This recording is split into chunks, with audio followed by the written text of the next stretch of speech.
Good evening, everybody. My name is Pramila Venkateshwaran, President of Suffolk Chapter of the National Organization for Women. Welcome. We are barely a few days away from our elections on November 7th. We are happy that the candidates whom we endorsed are here with us today to highlight their platforms. Just to describe our process a little bit, we sent an email to all our members at the beginning of September, listing the races and candidates for Suffolk Legislature and each of the towns, asking everyone to take a look at the candidates in their district and towns and to let us know if they'd like to work with us in selecting a candidate for endorsement.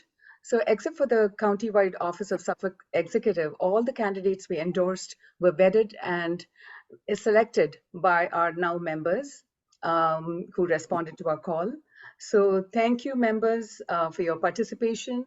And thank you, Suffolk Now Board, Susan Hindley, our Vice President, Donna Shirelli, our PR person and past Vice President, Kathy Walzak, our Treasurer, and Deborah Hauser, our Secretary.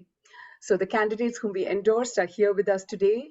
Dave Colon, running for Suffolk County Executive, Lillian Clayman for Brookhaven Town Supervisor, Steve Engelbright for Suffolk County Legislature, District number 5, Eve Meltzer-Crieff for Suffolk County Legislature, District number 16, Christine Pellegrino for Islip Town Council, Jonathan Conrike for Brookhaven Town Council, District number 1. And we are also joined by Carol Russell, candidate for Brookhaven Council, District number 2, and longtime supporter of Now, Dorothy Cavalier, Suffolk Legislature District number 7, Rebecca Sannon, running for Suffolk Legislative District number 16. Suffolk Now Board is glad our endorsed candidates are here to talk to us about issues they care about. And as we hear them and ask questions, we'll be beginning the process of working together to advance the core values of Now: reproductive rights and justice, constitutional equality, racial and LGBTQ justice, ending violence against women, and environmental protection. So please post your questions on chat. And if you have not muted yourself, please mute so that we want to make sure we end in a timely manner. Our President, Vice President Susan Hindley will moderate today's discussion. I'd like to start today's program with Lillian Clayman, our longtime member of Now since the Pamela, 1970s. Pamela, excuse me, you want to let folks in that are trying to get in? I think there are some folks trying to get in before we get started. Yeah, there we go. Thank you. Thanks for you may have to do that again a couple of times for the folks that are joining a little bit late. Yeah, okay. There we go. So thank you all for being here, and I'm so glad that we are beginning to work together on issues that we all care about in Now, like LGBTQ rights, equality for all, constitutional equality, and reproductive rights, environmental protection, domestic violence, and so on. Please post your questions on chat, and please mute if you've not done so yet. Our Vice President, Susan Hindley, will moderate today's discussion.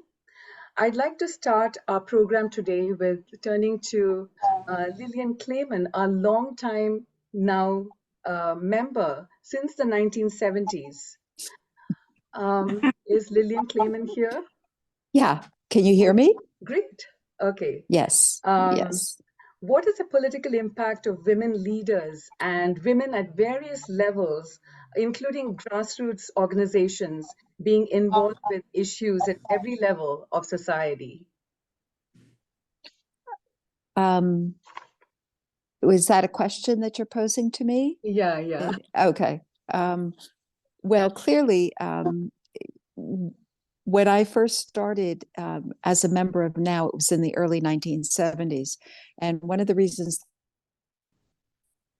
after completing high school and going into college, I know that for some of you who are on this call who know me, I wanted to be a carpenter. And women were not in high school. Girls were not allowed to take shop. We weren't allowed to take drafting.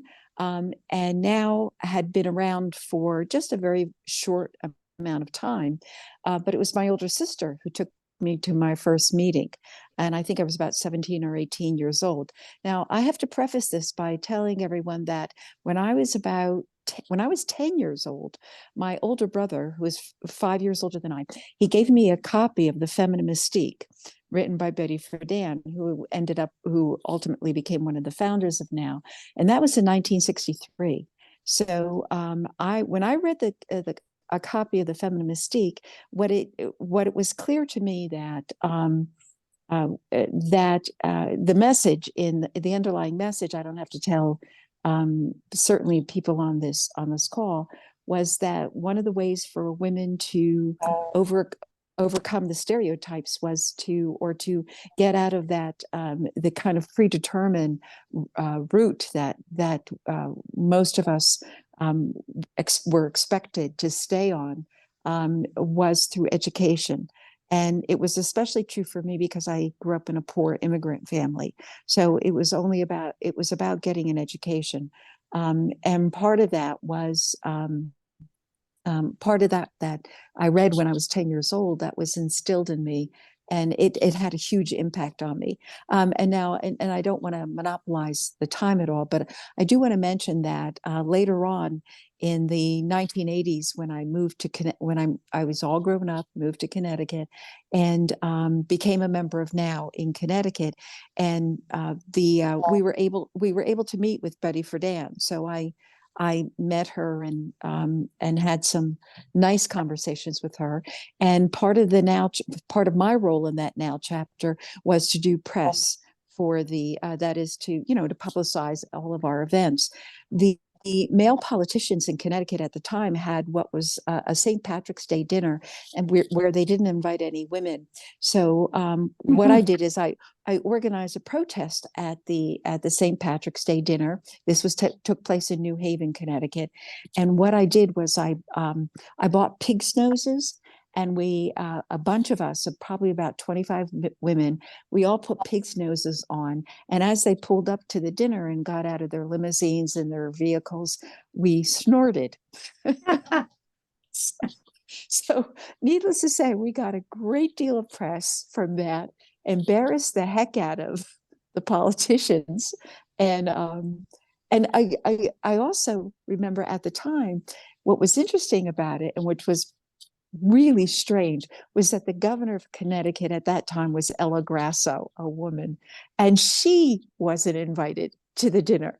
So it was actually great fun. But what it did do is it put a stop to that St. Patrick's Day dinner. So those are just a few stories from someone who's been around for a long time, and now had a tremendous impact on my life, and gave me the courage to do some of the things that I've done in my life, including running for office many times. I've ran 15 times in Connecticut and won 13 of the races that I'm currently a candidate for a supervisor in Brookhaven Town. Which is a difficult, to say the least, given the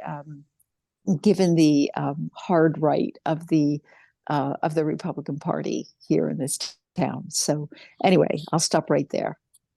And I'll jump in at this point. I'm Susan Heinley, and thank you, Lillian, for your longstanding feminist service and your creativity and all of it. It's really exciting. We're thrilled that so many of our very busy candidates took the time to speak to our members tonight. In order for everyone to have a chance to engage in our conversation in the short time that we have, I will ask each of you to spend about a minute, like max 90 seconds, introducing yourselves and telling us the single most important thing you think we should know about what you will do for your constituents once you are in office. And after that, we'll open up the conversation, asking you to address each other in terms of how you can work together to achieve the goals you've just described individually. As part of that conversation, I will periodically intervene to ask you questions that have come in on the chat. And hopefully we'll just, again, it's a very friendly forum. We are here for you.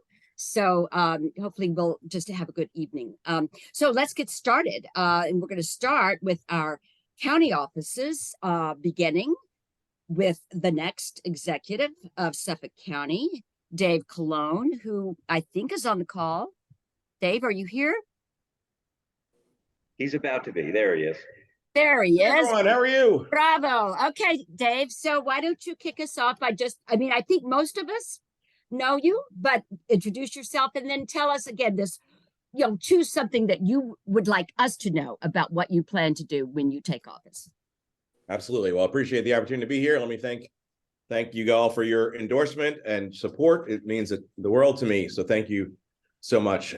This is obviously we're coming down to it now. It's all about finishing strong and getting out the vote. So we're excited about that. I'm excited to be the next county executive, and with me, you'll have someone who is a staunch advocate for women's rights, in sharp contrast to my opponent, who has been terrible on women's issues. He, as you may know, he was opposed to Roe v. Wade, actually argued for its overturn. He actually protested outside an abortion clinic, and is not someone we can trust with the health care future of our region.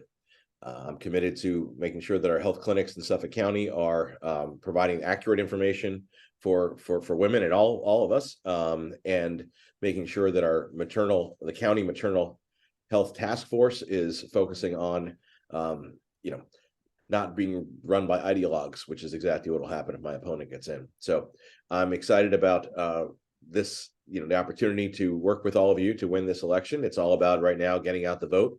We've had a really good start to the early voting, but obviously it's all about continuing and running through Tuesday and making sure people understand that these elections, these local elections, really do have a huge impact on people's lives, right? Our county, our town, office holders really have the impact, whether it's obviously your healthcare, it's your roads, it's your schools, it's your environment, it's your economic development, transportation, all those things. And so I'm excited to be heading up this ticket, but I see a number of my ticket mates here.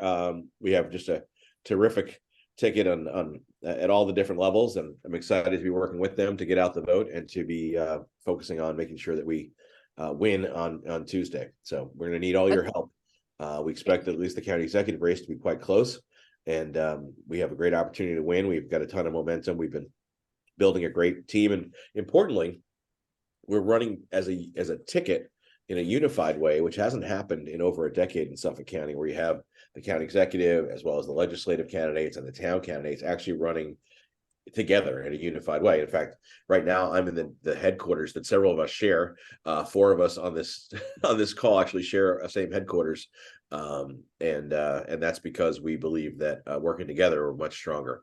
And so I'm excited about that. And so okay, thanks so much, Dave. I'm going to interrupt you so we can get all the way around. We got 9 of our candidates tonight, so thank you so much. Okay, I can stay with you for a few minutes, and I'll stay for a few minutes. Okay, we're so glad to have you. We really do appreciate it. We know how busy you are. So also in Suffolk County elected office, Steve Engelbright, who is running for District 5. Steve, you want to introduce yourself and identify an issue that's important to you? Hi. Yes, I would. And thank you for the opportunity. Thank you for your support and your endorsement. It's a privilege to be a candidate standing with the principles of now. And let me tell you a little about myself. I'm a scientist. I'm a geologist by training. I was elected to the Suffolk legislature to this seat that I'm running for at the beginning of my career, almost 40 years ago, 5 times. In my 5th term, I ran for the state legislature and served in Albany for 30 years. And I'm running for this seat now because I really think that it's important to highlight the role that the county can play in protecting the health and safety and well-being of women and all of the citizens of the county. I would like to emphasize the importance of drinking water. I'm a specialist in Long Island geology, and I have a background in water resources. I served for 8 years on the State Legislative Commission on Water Resource Needs for Long Island some years ago. And I really believe that what happened on July 25th needs to be addressed and needs to be reversed. The majority tabled the referendum and denied the voters of the county a chance to determine their own destiny, which will be determined by whether we have clean water to drink or not. And so I just want to highlight how important that issue is. And thank you again for the opportunity to run with your endorsement. And I'll yield now because it's a whole host of wonderful people I'd like Right. to also hear from, and I know you'd like to as well. Yeah, thank you so much, Steve. Also running for Suffolk Legislative District, this is District number 6, is Dorothy Cavalier. You want to introduce yourself, Dorothy? Hi, yes, I'm Dorothy Cavalier. I want to thank everybody. I want to thank Now for having me to speak tonight. I am running for District 6. Currently, I'm the Chief of Staff in the office, and I've been Chief of Staff for 5 years. So I am intimately familiar not only with the job, but the district, and I've lived in the district for 22 years. So for me, this is the logical next step. Water quality is one of the most important issues to me. I do believe that referendum, it should have been on the ballot this November. I'm very disappointed it wasn't.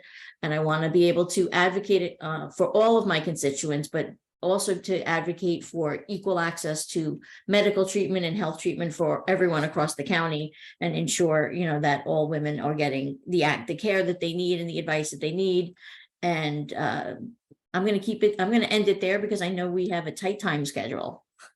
Thank you, Dorothy. All right, District number 16 for Suffolk County Legislator Rebecca Seddon. You want to introduce yourself?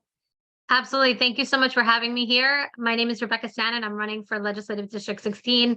Very excited to do so. I have a very strong background in human services. I'm currently the CEO of the Health and Welfare Council of Long Island. Prior to that, I was an assistant deputy county executive in Suffolk County, working on Superstorm Sandy recovery efforts, led the nonprofit sector through the COVID-19 recovery efforts. Feel very strongly that we need to elect women and we need to elect empaths into government, because policymakers need to be people who care about people, not just folks who are credentialed. And that's what I bring to the table. I have tremendous experience in disaster response. I'm very committed to water quality and addressing the ongoing heating of our climate, both in terms of policies that put us at the forefront of innovation, but also in terms of remediation and looking at what we're going to do to keep people safe now in the circumstances that we have today. I'm a longtime child advocate, working on behalf of families and children since the very beginning of my career, and very focused on equity and making sure that government really is that rising tide that raises all boats. And so it's a joy to be here today. We need more women in government for sure. And it's a pleasure to be here with all my colleagues who are just wonderful people. So thank you. Thank you, Rebecca. And finally, for Suffolk County Legislature, we have District 18, our next District 18, Representative Eve Meltzer-Creek. Eve. Hi, everybody. I just want to thank Now for my endorsement. And I really got very politically engaged after 2016, when it seemed to me that many of the battles that you have all fought for and now and one were at risk again, whether it was women's reproductive health care, just book banning, hate, just all the things that that have been fought for and won long before I was born were now at risk again. And that really struck me and got me to be very politically engaged. I became a community organizer, and as a very kind of shy and soft-spoken person, I found myself unable to really shut up about a lot of things and organize rallies about access to affordable health care, protests against the bans on women's reproductive health care rights, many rallies protesting the separation of children at the southern border, and standing up against hate. So, all these things, I just, I think that I don't recognize the country that we're in right now. And in addition to being a voice for health and well-being and children and families, their mental health and water quality and the environment, and all the many things that we can do for children and families in the Suffolk legislature. I think that having that more powerful voice as a legislator, I can speak to all these issues, even if it's something that I won't necessarily legislate on. I can be a powerful voice against hate. I can be a powerful voice to stand for women's reproductive health care. I can be a powerful voice for children, and I can be just a powerful voice on all the issues that we all really care so deeply about. And I will use that pulpit for those purposes. So I thank you for having this meeting, for my endorsement, and again, grateful for all the colleagues that I have running for office right now who are all amazing. Thank you so much, Eve. Okay, now we're going to turn to town council offices. You already met Lillian, who will be our next Brookhaven town supervisor. And we hope we're certain we'll be re-electing Jonathan Cornright, who is District number 1 council member for Brookhaven. Do you want to introduce yourself, Jonathan? Sure, thank you. So I'm really proud to be running alongside a lot of really great women on this ticket, and I appreciate this venue as well. We're going to hear all of the reasons why it's so important to empower women at all levels of society, and anyone who's attended events like this has heard many times about how bringing women to the table helps ensure that their perspectives and concerns get heard, and how representation is important, especially for young girls who may not always see women in power roles. And to make sure that women not only have a seat at the table, but we have to recognize as men who are also at the table, I think it's important for us to recognize that women sometimes have a different way of communicating than men. Women are more likely to be interrupted and less likely to interrupt. And so I think it's important that as we invite women to the table, we make sure that there's a space for them to not only be seen, but also to be heard. So you know, that being said, I want to talk beyond some of these basic truths I think that we all recognize. I just want to talk about your endorsement. I see as an investment in me, and I appreciate that investment. And I want to give you a sense of how how I'm going to repay that investment. I'm sure I'm speaking Lillian's language here. So everyone has a different way of being an ally and of supporting women. For me, what I've always tried to do is to try to recruit, support, and mentor women in leadership roles. So my first sort of board position in leadership myself was on the board of the Montessori school. And I recruited a friend of mine named Ingrid Germano. Our kids were friends, and I was president, she was vice president, and we served together. And then when I ran for the Three Village Board of Education, I convinced Inger to run for the school board, as well as Deanna Bablinka, Susan Rosenzweig. These three women who I recruited to join and to run for the board and supported their campaigns all became presidents of the Three Village School Board. I also helped recruit the first Asian American woman to ever be elected to the school board. And these four women, despite all the things I've put them through, we're all still very close. And this, as president of the Civic Association, I recruited women onto the board. And in my office, both of my staff members, Amani Khan and Abigail Choi, are both women, because as uncommon as it may be to see women in positions of power and in government, it's even more uncommon to see women of color in those positions. So Jonathan, I'm gonna interrupt you, but I'm done. Thank you very, very much. Thank you. Yes, we're so excited to make sure that you Thank get you. back Forgive on me. the council this election. For the second district in Brookhaven Council, Carol Russell are you here with us, Carol? Carol? I am, yes, just Okay, unmuting yes. myself. Okay, thank you. So would you please introduce yourself and one thing that you think is very important that you hope to do when you are on the Brookhaven Council seat? So sure. So thanks for having me. I started my professional life as a critical care nurse. I put myself through law school. I spent the next 30 years representing nurses and healthcare providers. In 2017, I stepped aside from practicing law and I became an active member in my small family farm business. So I'm a nurse, a lawyer, a farmer, and a business owner. Throughout the last decade or so, I've been very involved in voter protection with the New York Democratic Lawyers Council. I've also been a volunteer with Planned Parenthood.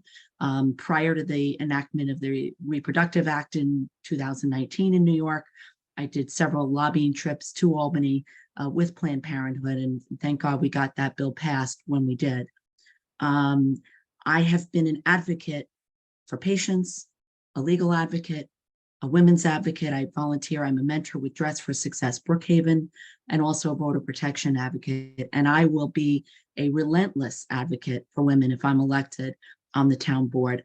I hate it that I will have had more rights in my lifetime than my daughter, my daughter-in-law, and my 2 little granddaughters. And that has to change. Hear, hear. Thank you very much, Carol. Also for Brookhaven Council in District 6, Carrie Spooner. Carrie, are you on the call? She was planning to join us. Carrie? She's not here. Oh, okay. Well, then we'll move on to Christine Pellegrino, who is running for Islip Town Council District number 3. Hi, everybody. Thank you so much for organizing this amazing event. It's so nice to end the day in such a supportive environment. Those of you who are running know that campaigning can be a harried experience, and it's nice to be among friends. I'm a former Assemblywoman. I was elected in 2017 in a special election. Shout out to my former colleague, Steve Elgabright. It's always amazing to be in your company. And I'm so grateful to be here with so many candidates up and down the ballot and on the ticket. And I'm very proud to be a part of this coalition to not only get Dave elected, but to get Democrats elected in Suffolk County to make sure that we're all moving forward. I'm running for Islip Town Council District number 3. It's an open seat, which is an amazing opportunity for somebody like me with experience. I'm a former teacher of 25 years. I come with experience from the Assembly, and now I'm looking to try to make a change in town government. That's really exciting. Our town is one of the fourth largest municipalities in all of New York. That's a lot of people to be able to affect. One of the things that I and my running mate, Ken Colon, not to be confused with Dave Colon, but we're happy that they have similar names, which doesn't lend itself to any confusion. So we think that's a great advantage. Is a department or a division of Health and Human Services, because in Islip, one of the things that we have found is that the levels of, or the numbers of opioid deaths is extraordinary, and we want to combat that with a division of Health and Human Services. We think that that's unacceptable in the town of Islip to be having anybody face opioid addiction without being able to access treatment. We have a local government that has a very exclusive relationship with Catholic Health. And if anybody has sort of been seeing what's going on with the proliferation of Catholic Health, what we have here with this special relationship, we'll call it, is a de facto, we'll call it anti-abortion, scenario. And people don't think that it's possible in New York to have this, but this is a large municipality where people cannot access reproductive health. They cannot access LGBT services, gender affirming care, and other things, which we as a ticket have promised to get to work on and try to make that happen in our government. So I look forward to working with our partners at the county and at the state, and to make that a reality. Thank you so much, Christine. And that's the perfect place to start what I hope now will just be a general conversation with the time we have left amongst you. I mean, you guys don't have to convince us. We are already on your team. We need to know how we can help you. But for tonight, we just want to hear how you're going to work together to address some of the issues that each of you have articulated individually. And let's start with Christine's last point. Obviously, you guys are not going to be voting on legislation with regard to reproductive freedom. However, you are in a position to affect the culture, to raise awareness. For example, we have the amendment to the New York State Constitution, which will be on the ballot in November of 24. You can be sure that the anti-choice and the anti-woke, world will be out there mischaracterizing that and trying to get that defeated. So could maybe Christine or Dave, I know you have to go soon, maybe you could talk about how we affect the culture in a way that corrects this misinformation and tries to make Suffolk a safe place for us all. Sure. So I was just going to say one thing. to- Okay. I was just going to say one thing, Dave. I know you probably have to run first, but I think what's really super important for us to all make sure that we are doing in any aspect that we have, because we all have platforms, we all have conversations, and I just had one recently, as yesterday, in a very supportive environment, in a very soft tone, and misinformation about abortion care came up.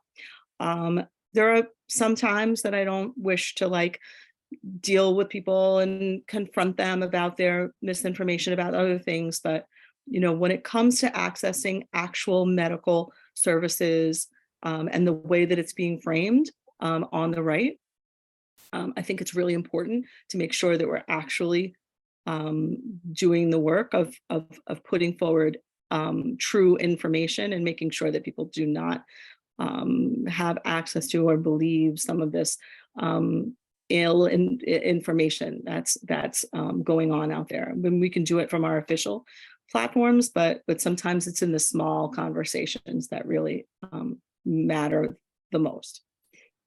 Okay, so absolutely, but from the official capacity, what can you guys do? And Dave, before you go, do you have any thoughts about that? Sure. I mean, I know it's limited what you can do, but have you thought through how we're going to address this, especially with regard to that amendment coming up next year? Yeah, I mean, I think one of the advantages we'll have as elected officials, and myself as kind of one of the really two regional leaders in our entire region, and the other one, by the way, is no fan, of anything that's in any way progressive or thoughtful. To be clear, if anyone's paying attention to what's happening in Nassau County, it's abysmal. But this is a place where regional leaders can use that bully pulpit, can get coverage for things, right? So you use your ability to attract media coverage.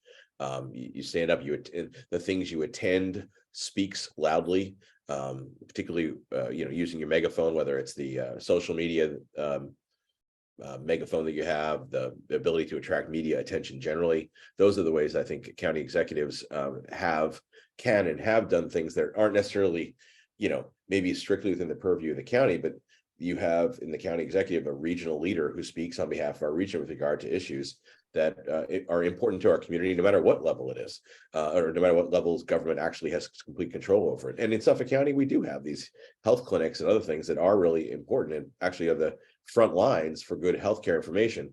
But to your point, being loud in terms of using your megaphone and your ability to attract media attention, and I think that's true, all of us can do that at different levels once we're in elected office. So with that, I will have to leave you. So I appreciate the opportunity to be with you. Have a great night, and please say hi, greetings to all of my fellow ticket makes. Look forward to celebrating with you guys on Tuesday, but let's help get the vote out and win this thing. All right. Thanks so much. For sure. Good night. So let's pick up with this issue a little further of reproductive freedom. Let me invite everybody on the call, all our members, all our friends, to please post questions in the chat. This is the time now for us to ask our candidates your questions. But again, what we're hoping for is an interaction amongst you. So who would want to pick up on this issue of how to change the culture, how to try to educate our Suffolk County citizens about the reality of the limits on women's freedom as Christine was describing, and what we can do about it. Anybody want to pick up on that? Yeah, what I always like to point to is, our maternal mortality rate, which we know is rising, and a report just came out that our infant mortality rate is rising. And I always like to point out that among Western countries, we have the very worst maternal mortality rate, and we found out the same for infant mortality as well today, which is it's horrifying and it's unacceptable for a country as advanced as we are. And I like to point out to people that if abortion was made illegal across the country, that rate of maternal mortality would increase by 24%, and it would increase by 34% for women of color. So how is that about being pro-life, right? So I think it's important to point out the data, to point out the facts to people, and to make them understand the realities of the threats to health that abortion bans really do put on women of every age and teens, and then the families that a lot of these young women, single women, often with families that they have to support, just the kind of pressures that this puts on them, and just really impacts the health and well-being of everybody. So it's just a matter of changing the conversation and making people understand the real impacts that these repressive laws have.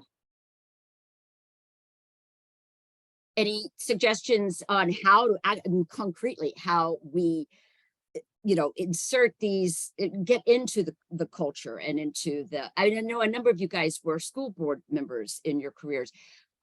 Is there a way to, I don't know, use the power of youth? Because I think in many ways their views are very different from those that are setting these policies and that are restricting access.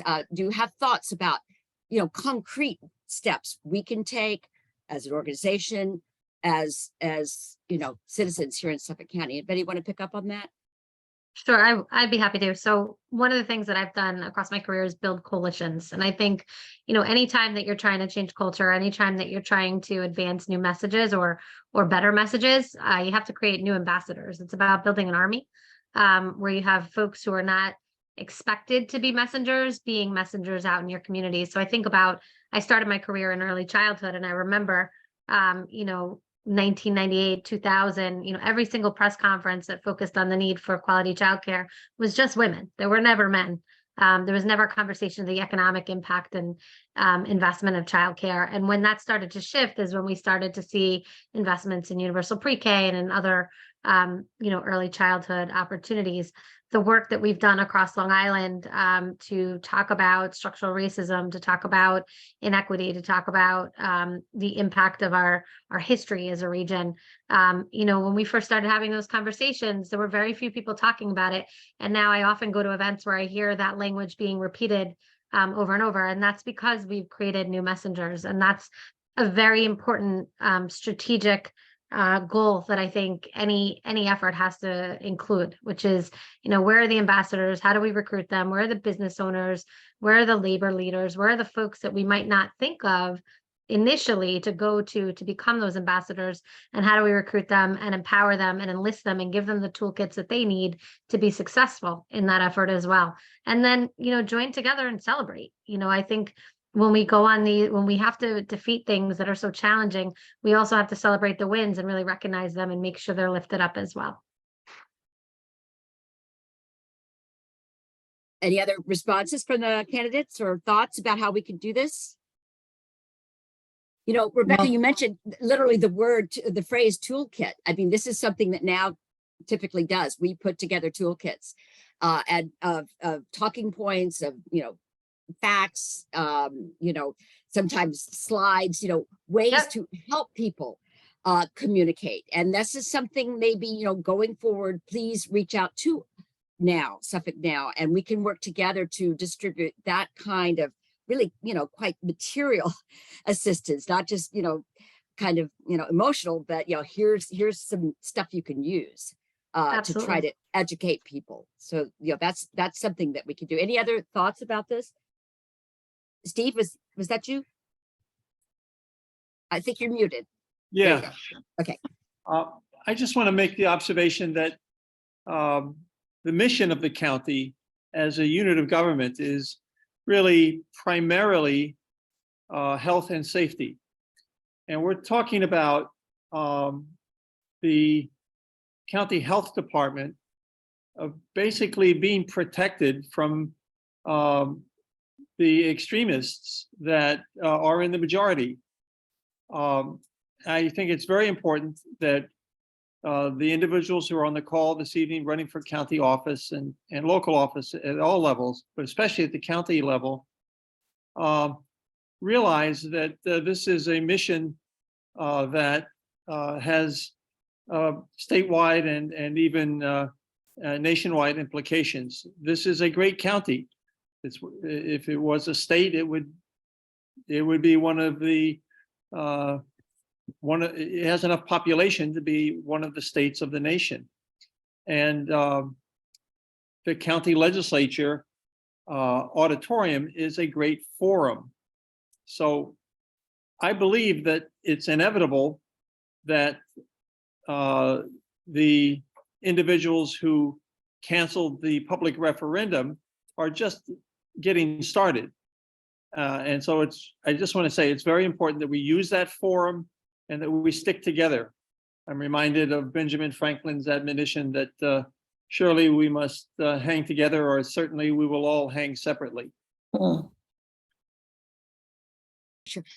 You know, we could shift at this point to the environmental issues, the water issue that you just mentioned, because that showed up in all of your discussions of what matters, and it is a feminist issue from our point of view.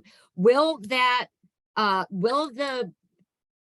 question that should have been on the ballot this Tuesday, but is not because of Republicans' concerns and about really political issues, will it be on the ballot in November of 24? What's the status of that? And Steve or others can address that.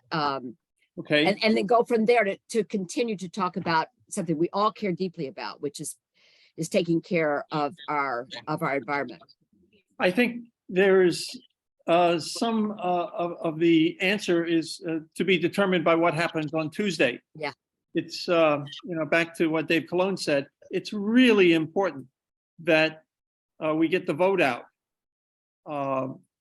The Republican machine is going to get the vote out.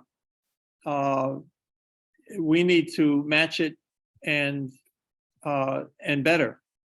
So, Steve, could I interrupt you? Yeah. Because one of the questions in the chat is, could someone please clarify what we're talking about here? What happened in July? What the Republican majority did in the legislature? The Republican majority simply was asked by the county executive to put a 1/8 of 1% of the sales tax proposition, that amount, a tiny amount, about 12 cents per $100 of county sales tax, would be dedicated for purposes of clean water. 75% of that would have been used for advanced wastewater treatment of cesspools and the upgrading of cesspools, which are polluting our water. And the other 25% would be used for sewers. The result would be that we would guarantee that the first limiting factor for long-term well-being for our region would be there for our children and for our families. And instead, the Republican and conservative leadership said, well, gosh, if we allow this to be on the ballot, it'll bring out Democrats preferentially for the fall election. And so what they decided to do as a voter suppression measure was cancel the almost ministerial act of placing this initiative onto the ballot. And by the way, when I was in the state as the chair of the Assembly Committee on Environmental Conservation, I sent tens of millions of dollars to the county over a period of a decade to prepare for putting this issue before the voters. The county, in turn, had subcontracted with the School of Atmospheric and Oceanographic Sciences at Stony Brook. And so this was a scientifically vetted proposal. They politicized it.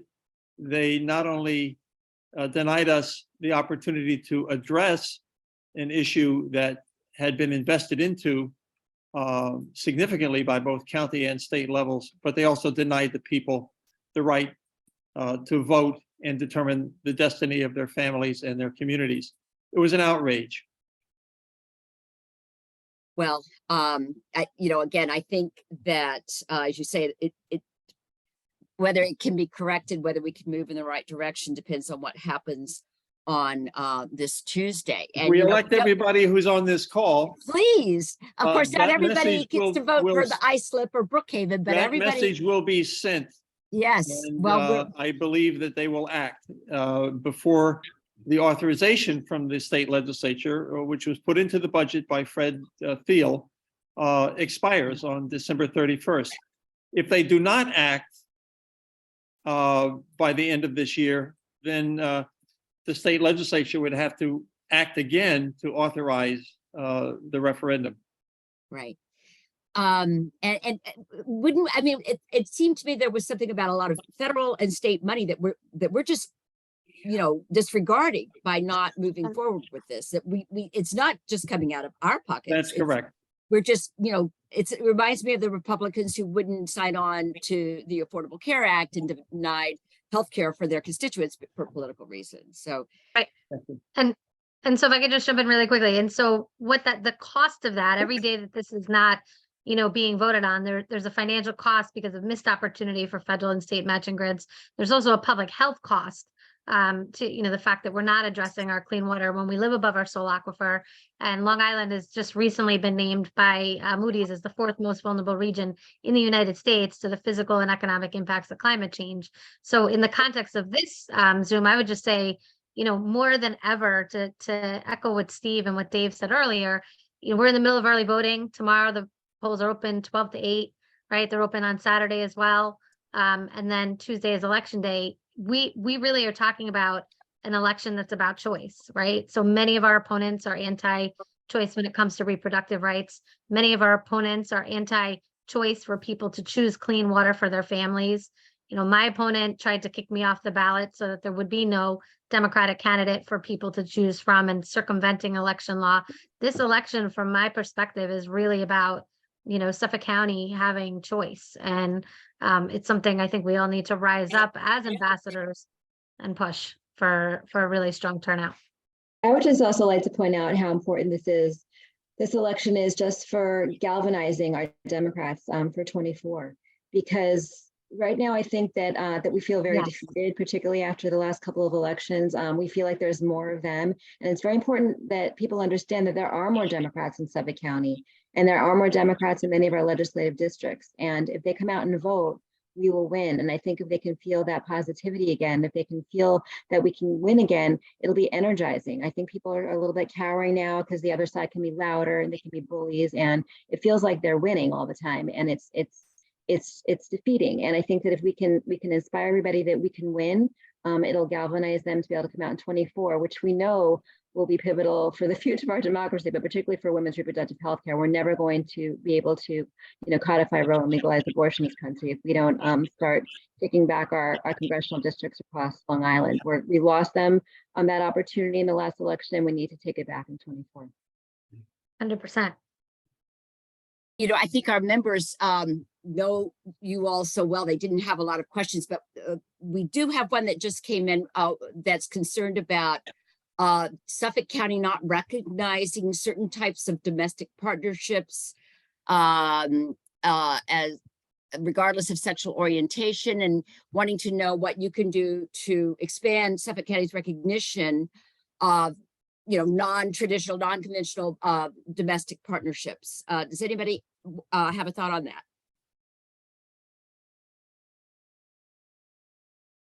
That is normally guided by state law. Yeah. But again, the radicals in the majority of the county legislature are likely to assault this issue and the rights of these members of our county's minorities. And so I think we need to get the vote out and be able to have the articulate voices that are on this call present in the legislature to push back when they try to disassemble the the rights that the state legislature has afforded. Another State and question. national. Yeah, another question that has come in is, and I think, looking at the candidates here with us tonight, I think it's a fair question. How does the Democratic Party galvanize Latino and Black voters, which there are many, and which may be the key to the kind of success we need at the town level, at the county level? Do you have thoughts on that? Especially anybody that hasn't spoken, or spoken as much yet, any of our other candidates. Thoughts about how to do better to reach out to a broader spectrum of Suffolk County voters. I think Jonathan wants to speak. Oh, Jonathan, please. Yeah, thank you. So two thoughts that spring to mind about that topic are, one, I think it's important for us to recognize that just because someone is Black or Latino, Latina, Latinx, that they're not necessarily a monolithic group, and that for some who I know among those populations, I think that they sometimes feel that it's a little bit reductionist for them to only be seen in terms of the color of their skin, and not as economic beings or professional beings or people who are concerned about education and all that. So I think that one thing is to make sure that we're seeing the whole person. In practice, what I do in my own district and in my job is I reach out to there are two larger non-white populations within my council district that have been historically underserved. One is a large Asian American population. They represent about 14% of Three Village at this point. Three Village is about 65% of my council district. So they're a sizable population, and I have deep ties to that community and have found numerous ways to uplift and empower that community. And then the other group that's within my community is a mixed Black and Indigenous population that the roots of this group go back not hundreds of years or thousands of years, but probably tens of thousands of years in this area.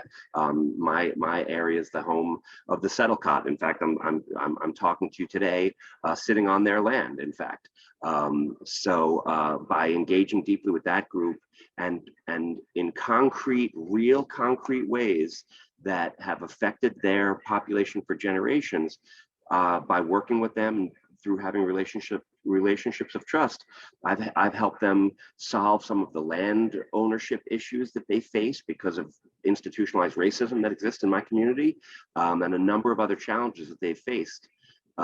So I think that those two things are how I'm trying to pull these voters into the party, is by basically by seeing them and serving them. Great. Anybody else want to add to that? Yeah, Carol. So what I've done, and other candidates in Brookhaven in particular, we've been pretty vocal and loud with regard to the landfill, which is not just an environmental injustice issue, it's a social injustice and a racial injustice situation as well. So being loud and being advocates of Be Large, which is the Brookhaven landfill organization that has been investigating and turning over the documents that you've been seeing in Newsday and such. Supporting that group and partnering with that group is a way of engaging that community. Great.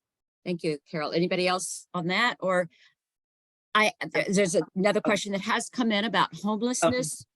Sorry, Okay. I'm sorry. Somebody had, yeah, go ahead, Carol. Okay, no, I just have one final before we move on.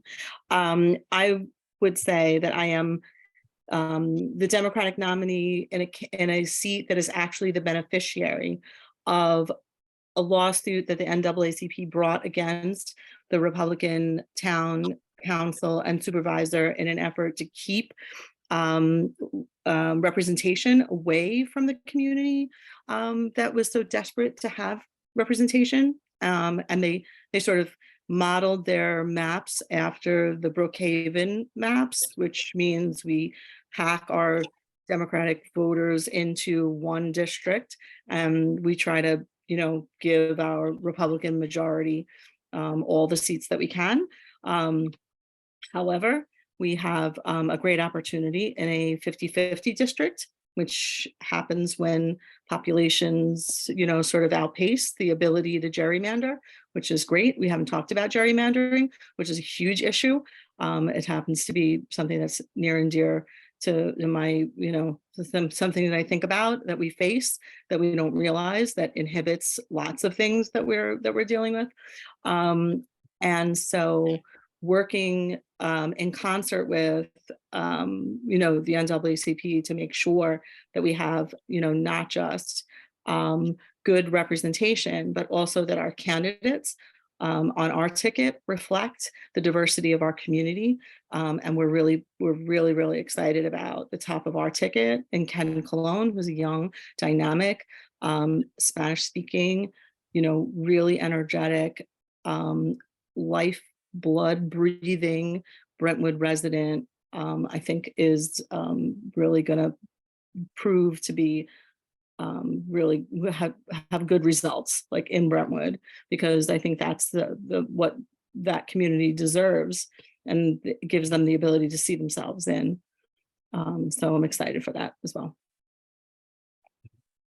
I'm being asked if you will pass laws to make gerrymandering illegal in Suffolk County. I don't think it's that simple, but you did. I mean, how do you, as town representatives, as county, representatives, how do we begin to tackle that? So it's a really good, and it's a little wonky and in the weeds when we think about it, right? But first you have to have the majority in order to have control over how to draw the maps. But basically what gerrymandering is, when the politicians pick their constituents rather than the constituents pick their leaders, right? And what you want is fairness. What you want is the ability to have a voice in your elections that doesn't count you out, whoever you are. And if you're packed into a district, my assembly district is like a plus 42 district. That's a gross overstatement, but something like that. I will never have another, Democratic representation, and it puts us in the extreme, like, it's a disadvantage not to have a majority member represent the district, and people don't realize how that can be, right? But at the local level, and at Suffolk County too, right? We have to have the majority in order to sort of lay fairness to the process, because we are the party that believes in democracy. Right. We're facing a party of extremism that we have discussed tonight in the case of the ballot access that has been, purposely taken off the table in face of the fact that we have an extreme water quality situation in our county, and they won't let us address it because they want politics over health and the welfare of our own families. So first we have to vote, we have to beat them, we have to make sure that we convince everybody that this is an essential election. We have to have Dave as our county executive. We have to have a majority back in the Suffolk County legislature. We need control over local government, and then we can sort of get to work. But it's and it can be done. It just has to be, it's essential that it happens. Absolutely. And that's, of course, the right way to end this call. We promised we would not go over an hour. And before I turn it over to Pamela, I just want to say to all of you to please let us know, there's just a few days left, we know, but how we can help you, get there.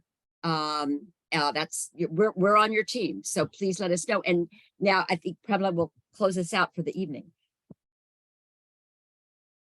Thank you all very much. I mean, we had such fantastic ideas from you. We really look forward to working with you.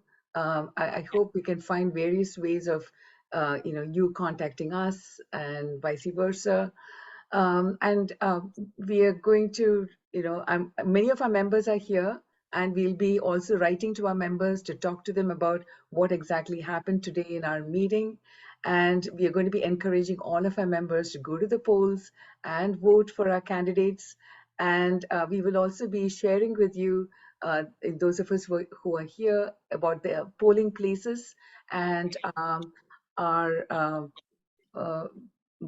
PR person, Donna Shirley, will share with us the polling places that she has put together. She'll post that on the screen. And we have several questions here, so we can even email these questions to you, to all of you, including the candidates, so you know the kind of questions that our members are asking.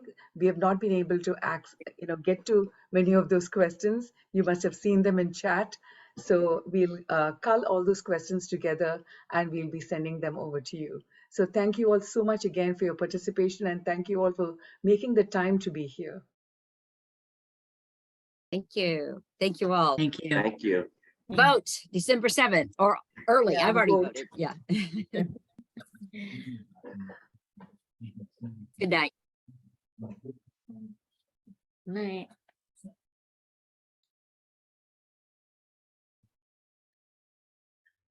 Donna, are you sharing the?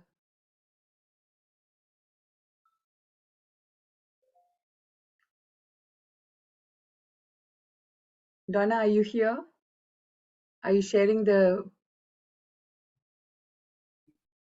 I think what she had probably was a list of early voting, Yeah, not all the not all the voting sites. So that is available at yeah, we the can send it to everybody. Suffolk County And we can also website. post it on But we could Facebook. also we'll post it on our Yeah, page, our yeah. Facebook page, and I make that wanted available. Donna to make me host again because I don't have any way of accessing the recording. Okay. She doesn't do that, but I'm waiting for her. I don't know where she is. Well, I'll hold we'll on. get that information out. So, Okay, okie doke. thank you. I think I'm gonna sign out. Yep. Can you hold on a minute, Sure. Susan?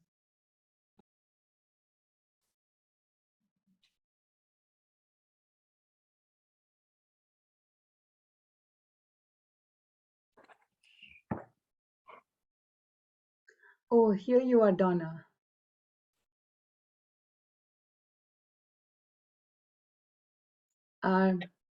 Donna, can you hear me?